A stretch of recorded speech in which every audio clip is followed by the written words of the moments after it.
بسم الله الرحمن الرحیم. ګرانو کتونکو السلام علیکم. نن په دې ویډیو کې ستاسو سره یو اهم او ضروری پیغام شیر کول غواړم او هغه دا چې نن سبا په کلیوال روډونو باندې چې کم ګاډي چلیږي په دغه ګاډو پسې د کلی او محلې ماشومان منډې وهي او په دغه ګاډو پورې نښلي. د کم په وجه چې دغه ماشومانو ژوند ته خطره پیښیدی شي، د دوی صحت ته خطره پیښیدی شي.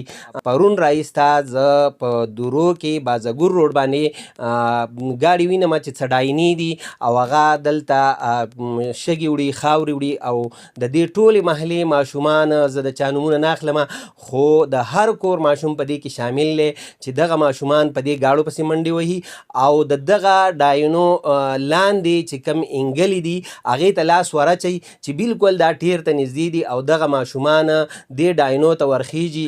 خو ما وکتل چې څومره موږ جایزه واخیستله نو دا تنګ روډونه دي او ډرایور ته بالکل پته نه لګي چې ما پسې وروستو څوک دی.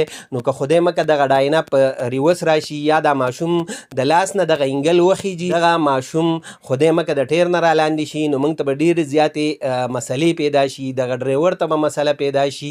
او حالان کې چې پرون راایسته دغه ماشومانو هېڅ قسم له دغه نشته دی چې یاره دوی د دې ګاډو نه منې شي، مسلسل په دغه ګاډو پسې ور روان دي. نو تاسو ټولو ته اپیل کوم او دا د نه هیله لرم چې تاسو به خپل ماشومان په خپلو کورونو کې ګورئ چې آیا زموږ ماشومان په کورونو کې ناست دي که نه دا چېرته په ګاډو پسې منډې وهي.